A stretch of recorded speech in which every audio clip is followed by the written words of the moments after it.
Hello, solopreneurs. This week, a friend of mine, a Facebook friend, a connection online, announced that he was taking a full-time job. Now, this is someone I've known for like a decade. I've been watching the progress of his business. We interact occasionally, and he's been doing great work. So it's really interesting to me, two things. First, that he took a full-time job, and second, that he felt he needed to explain why he gave up his solo business and took a job. Now, why does this stop me?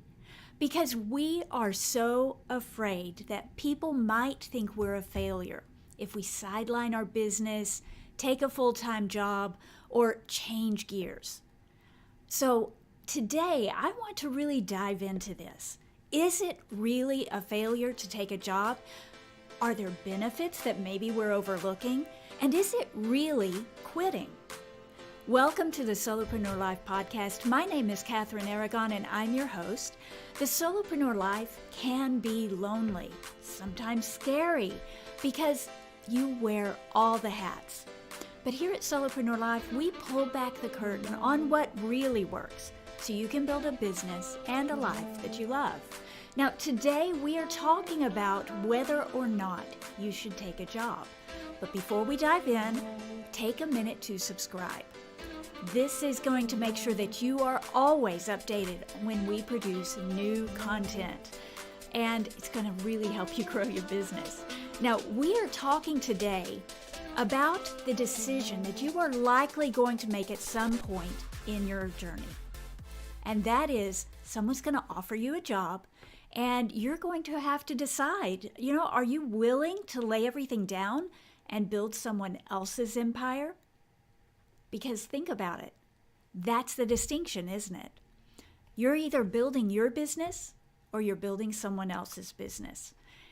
Building your business, you are the CEO. You make all the calls. You do whatever work you decide you want to do. You take projects that maybe you care about for one reason or another, but you also you carry all the risk. And that's an important distinction. Building someone else's business, you're an employee, right? You work on the projects they give you, not the ones you choose. You work with people you may or may not get along with. Sometimes you have to take a lot of guff because it's just part of the job, isn't it?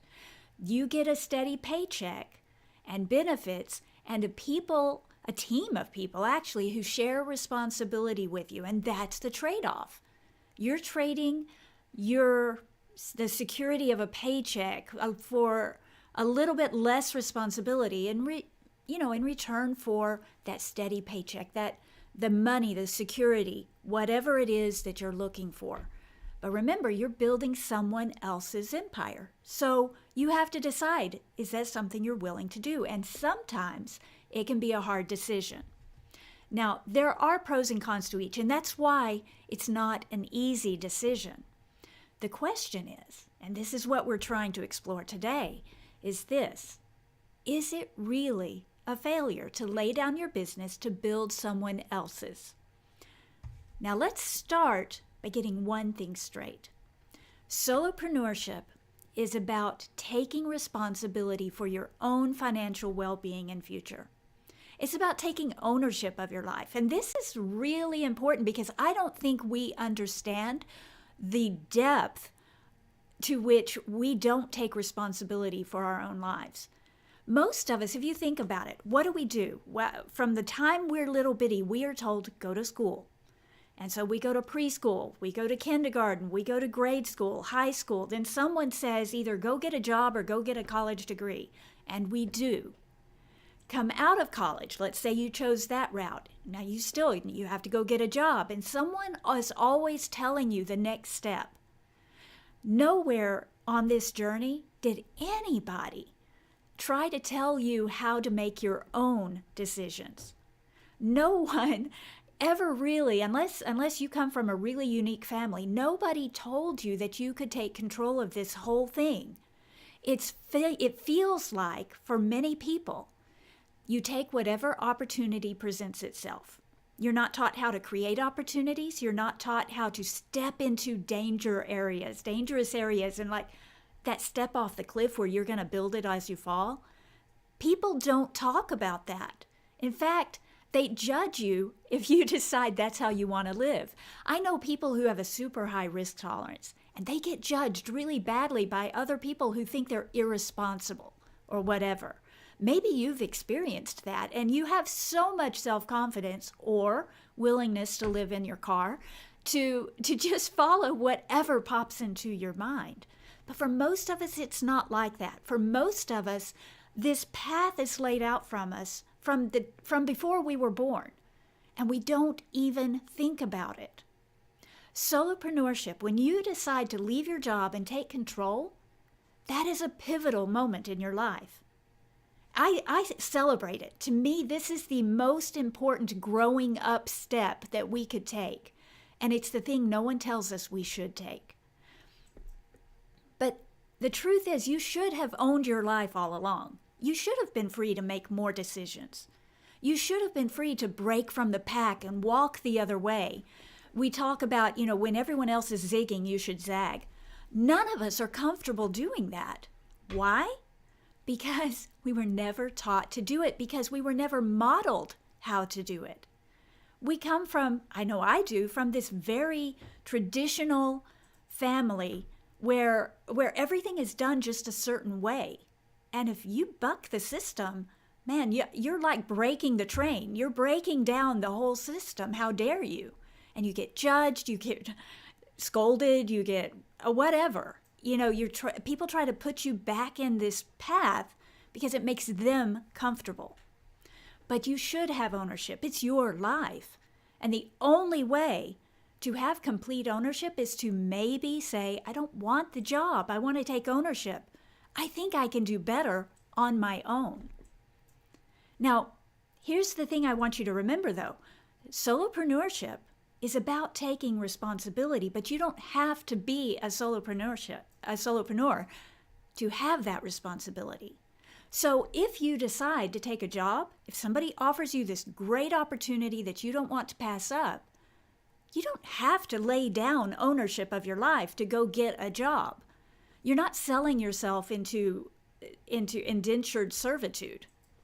You're not giving away your freedom. All you're doing is doing a transaction. I will give you this in return for this amount of money, this amount of my time. I will give to you, but you don't own me just because I owe you this time. You're in control either way, whether you decide to continue the solopreneur journey or you decide to take a job, because ultimately the truth is you own your life. You are the leading person in your life, and you get to call the shots. So having established that as our ground, that is the foundation that I want you to remember. You're not giving up your freedom to take a job. You're just stepping into a new opportunity if you choose to do that. So let's look at the things you really need to think about. If somebody were to call you up today and say, wow, you are doing such amazing work. I admire you so much. Now I want to hire you. What should you think about? What are the things that go into this decision? Well, first of all is your benefits. You know as well as I do that if you don't have a spouse who has benefits or a partner, you're going to struggle in this area because you have to find your own insurance, and nothing beats group insurance, which you get at a job. If you have to pay for your own health insurance, your own retirement, your own days off, that's a struggle. It can actually cost you money not to show up at work. It can cost you money to get on the government plans, money that you may not have yet. And so you need to think about that. I know that when I was just coming off cancer treatments, I worked every day through those treatments. I just didn't even tell my clients what I was dealing with because I couldn't afford the time off. And if you don't work, you don't get paid. So for me, this was a biggie. And the last day of treatments, someone contacted me and said, hey, you interested in talking about a job? And I was at that moment, on that day, I was interested because insurance, we had to pay for all of that cash. I would have loved having insurance. I would have loved having some paid days off. So I was willing to talk. So this, again, this is a biggie for a lot of people. It might be worth talking. Now, what about flexibility? That kind of factors into what I was just talking about, that flexibility to take time off. Today, more and more jobs are giving flexibility to, or traditionally they have a little bit of paid time off. They have a little bit of vacation time. But I know when I was at a full-time job, the flexibility wasn't really there. The whole team had a vacation schedule. And as the last person on the team, I got last dibs, which means I only took whatever days nobody else wanted. Those were the only days left for me, which meant I didn't get my kids' birthdays. I didn't get holidays. I got weird random days off. No flexibility. When I left that job to become a solopreneur, flexibility was the number one thing I wanted because I hadn't had it. I felt like I lost control of my life while I was at that job. These days, flexibility goes both ways. You will have a lot more flexibility today depending on the job. There are many companies who are moving to a 4-day work week. They're giving more and more paid time off, better day off benefits, longer maternity leaves, things like that, better vacation schedules. But really and truly, you're still at their mercy. At any point, they can change terms with you. And you're stuck with whatever they choose because the only way to have full flexibility, full control of your time is for you to own it, for you to be in charge. If it's your company, if it's your business, you're in charge. You call those shots. So benefits may be better at a job. Flexibility, it may be okay at a job, but ultimately it's better if you're a solopreneur. Now, what about what's going on in your life? This is a biggie.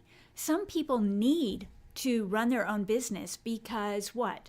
Sandwich generation. They've got ailing parents or young children or what else? Me. I have a disability.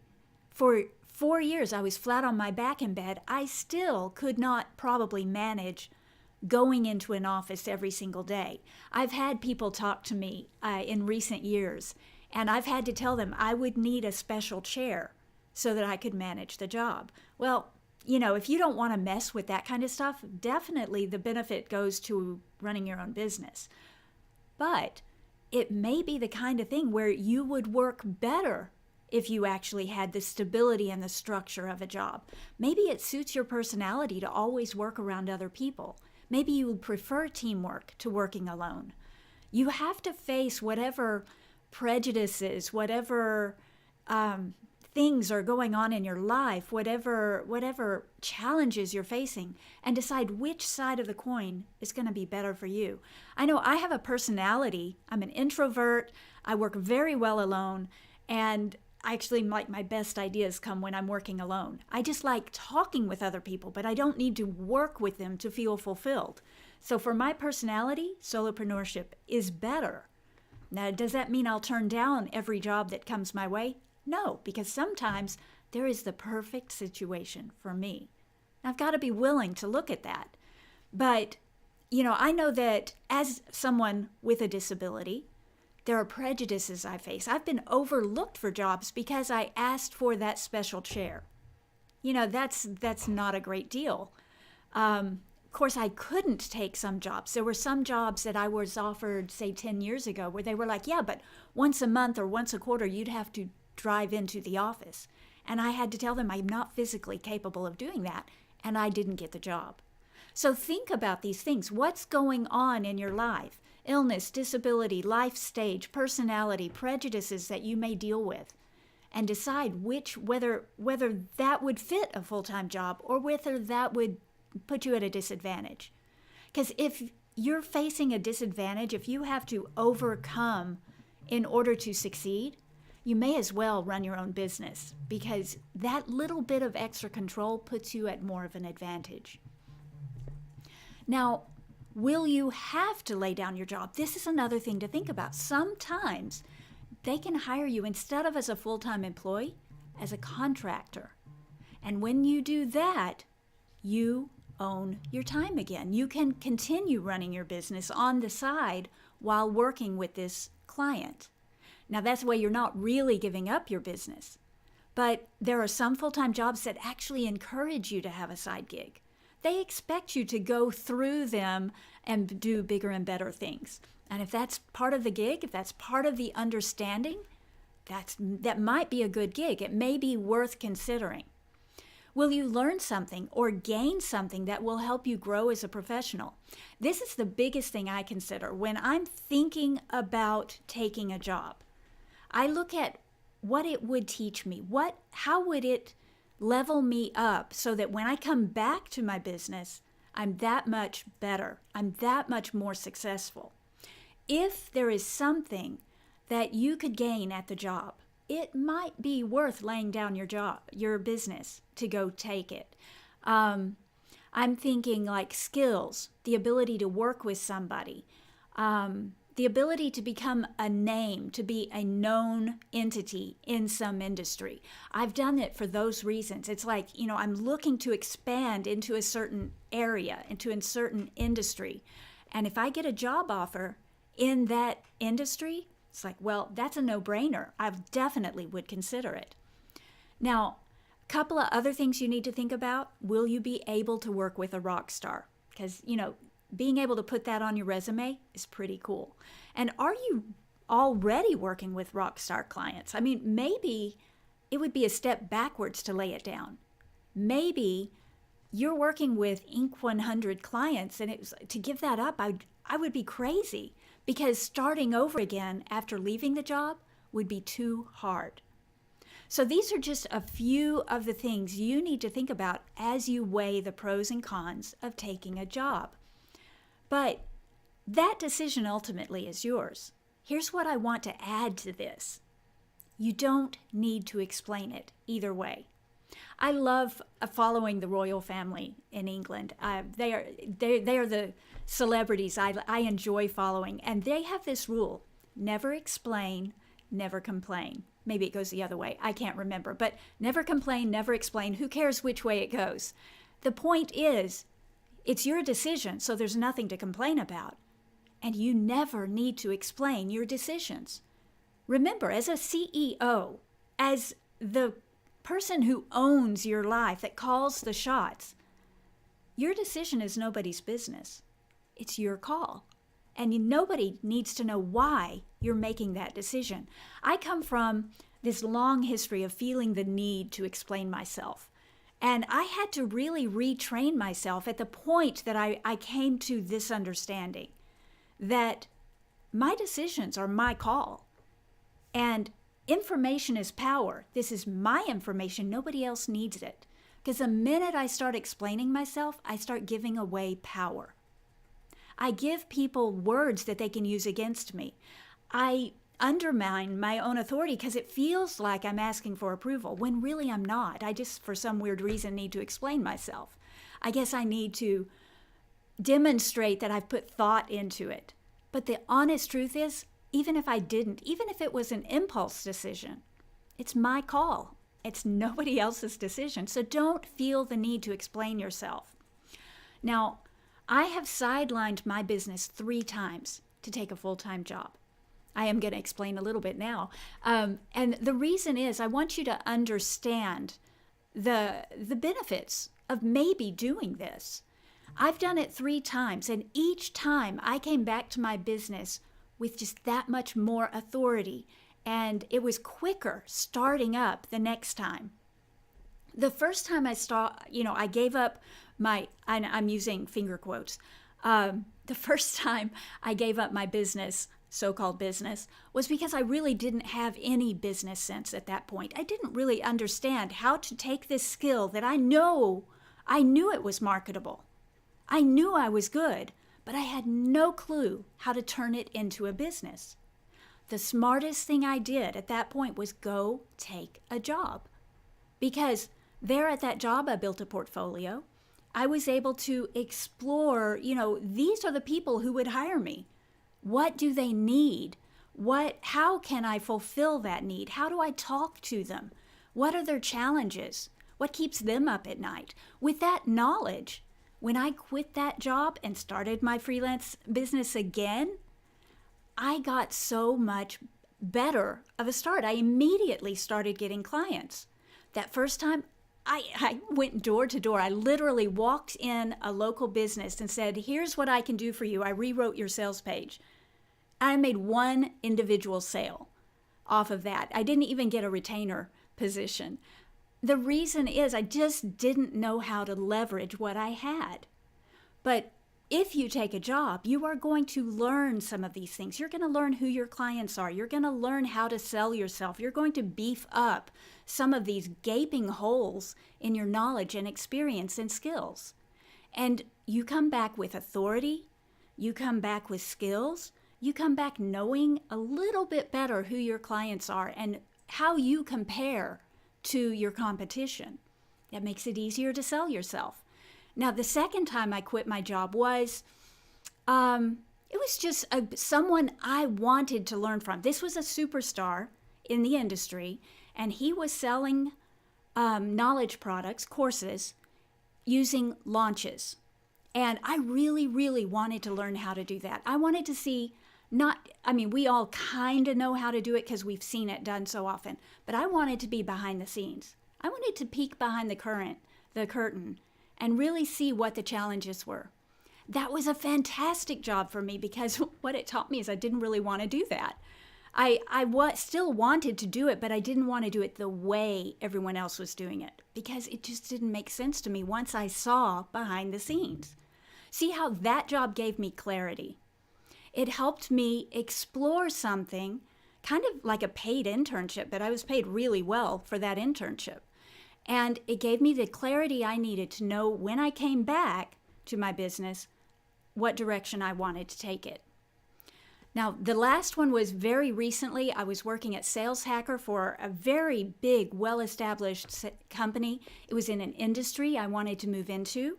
It was a job that I could just do with my eyes closed. And that was fun. I met a lot of people.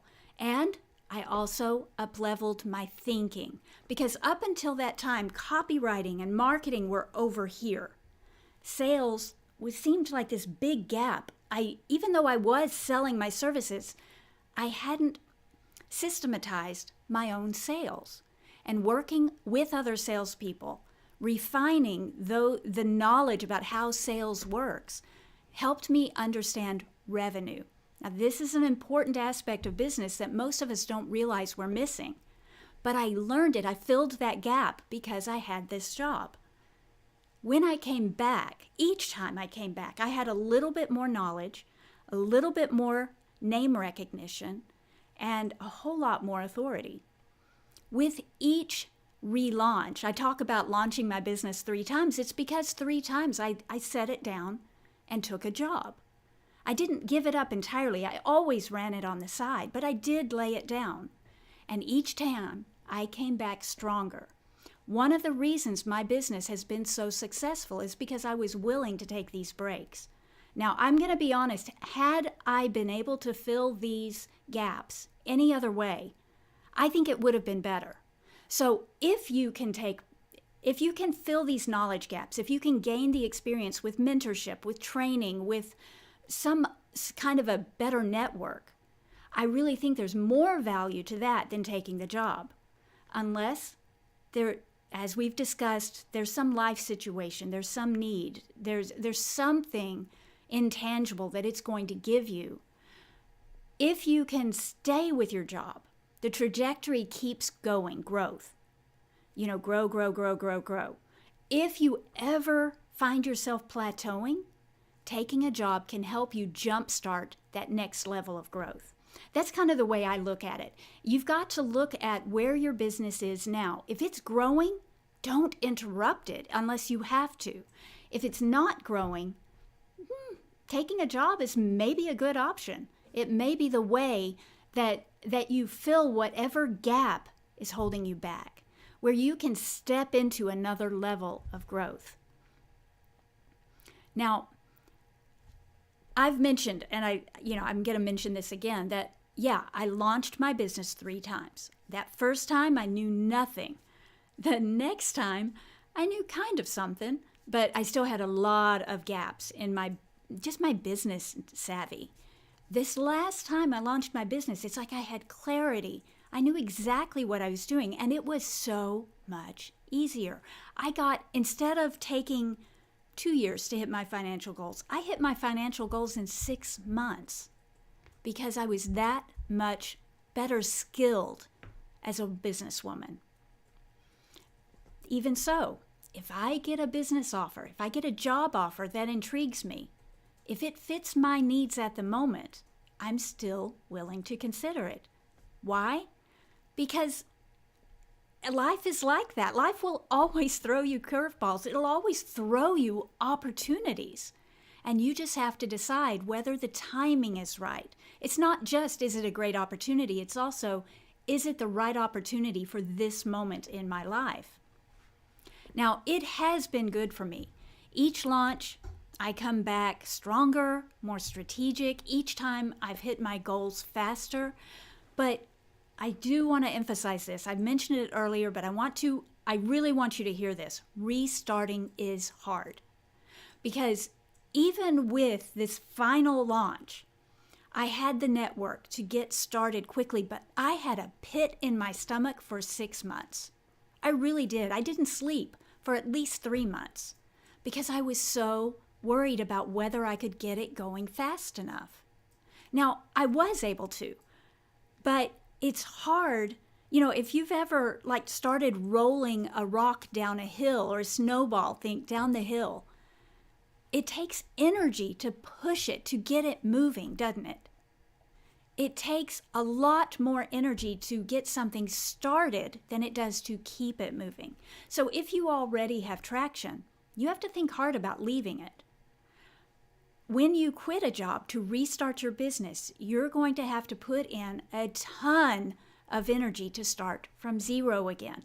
Even if it's been spinning on the side, it's kind of stagnant because it hasn't been getting your full attention. And a good business requires a lot of loving care, a lot of energy, a lot of thought. You've got to be willing to give it that. You've got to have the capability of giving it that.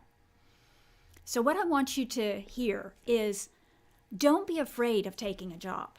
It is not a failure. It's a decision, and it's your decision. So I want you to weigh the good and the bad, the changes it would make in your life, and are you willing to make those changes? Are you willing to wake up on their schedule and work on their timeline? Do you get excited about the work? And are you willing to lay down your CEO mindset and take orders from someone else? I actually got this. I got this from someone I was talking to just a few months ago. They were asking me to leave my business for a job that the top salary, the salary cap for the role they were giving me was in the 300,000s. Now that made me sit up and take notice. Actually, that's one of the first questions I ask now, because if the job offer is for $30,000 a year, it's a hard no. I'm not willing to consider that. But if it's for $300,000 a year, it's like, okay, maybe I should talk to you at least.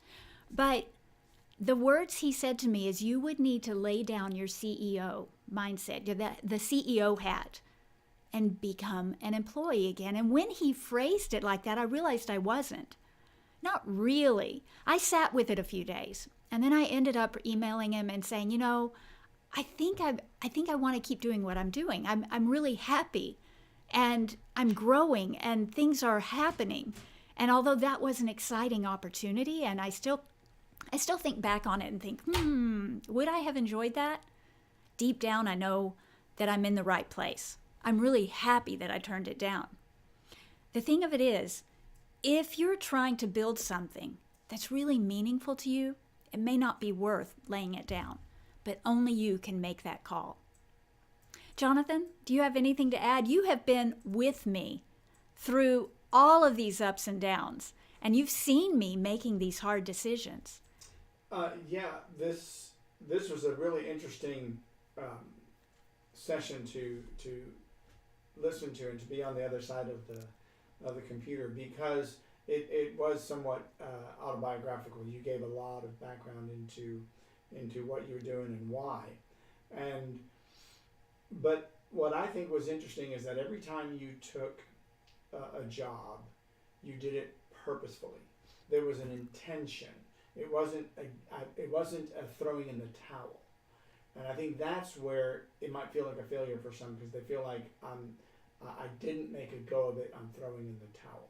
But I like what you said in last year's Solo Summit, when you said, basically, when people ask me what's my greatest failure, I say, but I don't fail. Every failure is a learning experience for me. I don't think in terms of failure. I think in terms of learning. And I think that's a real key to why you can say this with integrity, that it's not a failure to take a job, unless it is. But and sometimes it might be, but anytime we pivot, we may need to take a few steps back to relearn and to build up some skills and some proof that, yeah, I got this, some authority in that area. So it might look like a failure because you're taking those steps back. But if it's for a bigger purpose, if it's to end up catapulting your success, that's not a failure. So a lot of it is just understanding why you're doing what you're doing. If you have a bigger plan and you're working the plan, you're not in failure mode at all. You're just making choices. Thoughts, Jonathan? Any more to add to this? Well, actually, there was a lot of notes that I made during the monologue, and that was, there were several things that you said. Let me look at my notes here. When you talked about if you don't work, you don't make money. Well, this is something that you've talked about again when we get to our, to the speakers in the summit last year. The idea of passive income versus productizing your services and this even goes even further, because one of the things that we're talking about offering here at Solopreneur Life is financial services, because you have to plan for those uncertainties. Yeah. Ideally you want to build something that can outlast you, and something that you can either hand off or that continues to provide for you, and whether that be through investing, retiring, taking the profits that you're making from your solopreneur business, or even your own health savings account. And savings, exactly. I just got out of the hospital a few weeks ago, and we got the bill from the hospital. It was almost $200,000, and we don't have to worry about those kinds of things happening because we have the money set aside to cover our portion of that. I'm going to tell you straight up, I did not pay $200,000. We have a form of insurance. And you can talk to Jonathan more if you're interested in finding insurance that's affordable, that can actually provide coverage for you. We have some plans, but Jonathan is the person to talk to about that. He's in charge of that portion of our business. But that's the thing. I mean, you have to plan ahead because you never know what's going to happen. I have had, multiple hospital visits, multiple surgeries. I've had health treatments overseas that actually did come out of pocket because insurance doesn't cover them. But because we've got the financial savings, this little savings account is for emergencies, and I add to it every month, then it doesn't take us by surprise. We don't go into panic mode. Now, I work in the hospital, and everyone's telling me, take a break, would you? And I'm like, I got work to do. I've got money to earn. So I don't give myself a ton of a break. But the point of the matter is I don't fret over money because it's covered. And here's the thing. You also mentioned how, you felt like you got passed over for certain jobs when you indicated when I was honest about my health. And even though it's technically illegal to discriminate, it's really hard happened. To prove that. It's really hard to. Well, no, we found somebody who was closer geographically. We found someone who's not in a wheelchair. Yeah, we they found can't say that, but, yeah. but But you have to wonder if they didn't go with what option that would be easier on them, and they might have found somebody who was equally qualified, and regardless of, sometimes it was geography, sometimes they'll say if you're not willing to move, and that can be just as. Yeah, those are not the situations I dealt with, though. No. But what I'm saying is, you don't have the control. Right. This goes back to the control. When you're your own CEO, when you're your own boss, you can decide what kind of a work environment you're willing to put up with. And having a side gig, I think the problem with side gigs, though, is many times we see them as a hobby. I think that's the biggest danger. When it's sink or swim, you take it more seriously. Yeah, that's a really, really good point. That's the distinction. People have asked me before, what's the difference between freelancer and solopreneur? There is no difference, not really. But what I have observed is that if you are serious about growing a business, you have an entrepreneurial mindset, you're building a business, you're not just selling a service, you're not just hoping people give you money. And that's a big distinction. Freelancers tend to treat it like a hobby. They kind of pray for success. They don't create success. Solopreneurs fully understand that as CEO, I create success. And you can create your own success if you have the right mindset. And I think that's a real key, because the mindset is where we have seen and noticed the biggest difference in those solopreneurs in our within Solopreneur Life, within our sphere, who make it and those who don't. The ones who have the right mindset, who like what we're talking about. They don't see failure as failure. They see it as an opportunity. Well, yes, I know right. what doesn't work. Well, I think of who was it that was at last year's summit? Kurt Molly. And he talked about, he's famous for the big snafu with Facebook, and how he got banned from, one of the first people that got banned from Facebook. But it's because he was pushing the envelope. But then he, and it took him a while to renegotiate with Facebook, but he came back with even more to say, and now he had actually firsthand experience of how to avoid and overcome some of those things that most solopreneurs who are using Facebook as a means. Okay, this just popped into my head. You know how we are always looking for that origin story, the story that will capture people's attention? Think about Kurt Molly. I was banned from Facebook and I came back from it. Talk about a story, right? I quit my business 3 times, or I launched my business 3 times.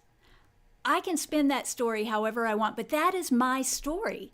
That is my origin story now, is I started knowing nothing, and every time I launched, I knew more, which means I can help you at every stage of your business. Yeah, right. And I think that's, with that comes some of the other things you referred to earlier on that I wanted to get you to touch back on, which was, the don't explain. Because it's one thing to have an origin story, and I got to tell you what my story was. It's another thing to fall into the trap of justifying myself, isn't it? Yes, and that is really the justification. When, in this episode, I've been telling you my story, not really explaining myself, because I make a decision, and you can ask Jonathan.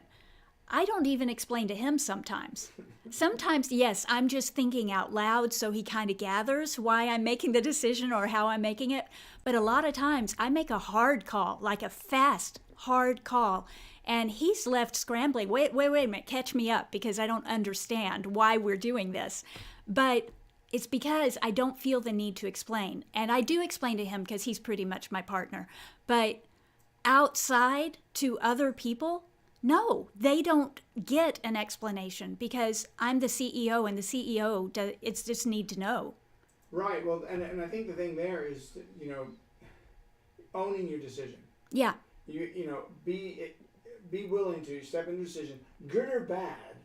You own it, and because again, you may learn from it. You have had some experiences where, you walked away with, okay, I know never to do that again. That's right. But I'm going to take away this, and this. And I remember there was one job early on, the company shall remain nameless. But you walked away going, never going to do that again.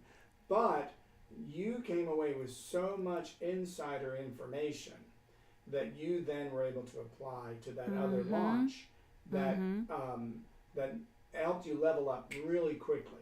That's right. But you never apologized for taking that job. No, I took that job. There was an intention. There was a purpose.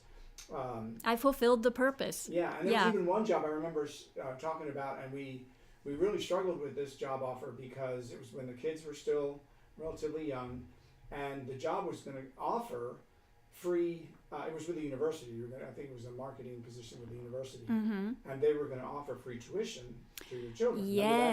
Yes, I do. And I drove like an hour for an interview for it. Yeah, and we were even looking at it like, well, okay, but the salary was relatively low. But we said, but factor in 2 kids' education.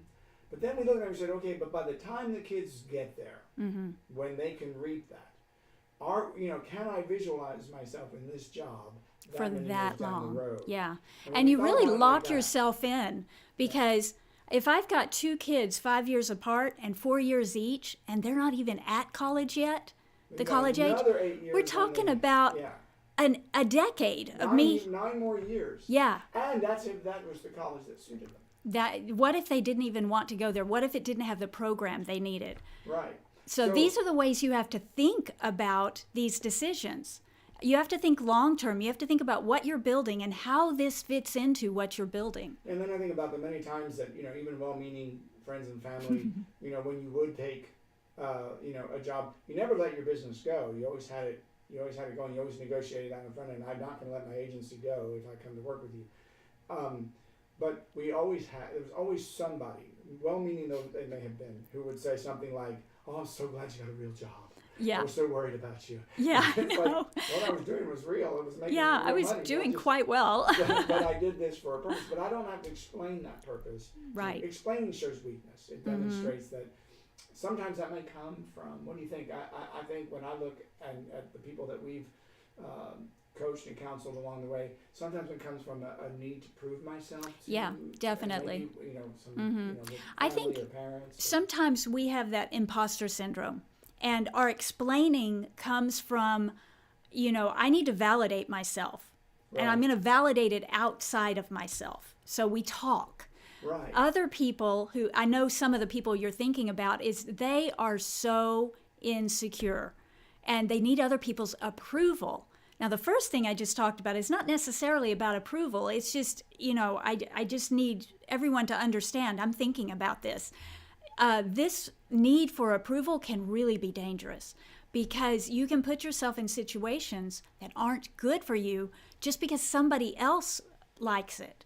You'll be making decisions that suit them, not you. Right, exactly. And I think that's where it comes back to own the decision. Because only you can really make that decision. And sure, there may be some people who are directly affected by it that may get to speak into it, a spouse, your family, particularly your nuclear family. Because, for example, there was another job that we considered for you that would have required a lot of commuting. And it was like, okay, but at the end of the day, do the benefits outweigh some of those negatives? The lack of flexibility, the amount of time you're going to spend traveling. This was before your injury. But we also did the same thing with my career. There were jobs that were offered that we looked at and said, okay, but do I really want to raise my family there? Yeah. So they get to speak into it. But at the end of the day, only you can make that call. But once you make the call, own it. You don't have to explain it. That happened to us when we moved here to Vegas. Somebody said, "So why Vegas?" And you said, "Why not?" I wanted to move to Vegas, so we upped the move to Vegas. Yeah, actually, the message, the comment he returned was, "Okay, message received. I won't ask again." It's my call. Yeah. And I think that demonstrates too the level of authority, and it's part of the mindset. Remember that you were referring to about that CEO mindset. That I don't have to explain. This is what I want. This is what I choose to do. And then the CEO comes into the office and says, "This is the new plan, implement it." And then all of those employees go about trying to take that visualization and turn it into a material outcome for the CEO. But to the average employee, he doesn't explain his thought process. He may have an inner circle that he And this is where I think I love the way you put it, the CEO mindset as you described that, because that's exactly what's missing from a lot of solopreneurs. They call themselves a solopreneur, but they're not. They're glorified employees. They haven't shifted the mindset. Yeah. They're still seeing themselves as a client. I mean, as an employee of their clients. Mm-hmm. They may have good clients, but they still innately they take orders. Are order takers. Yeah.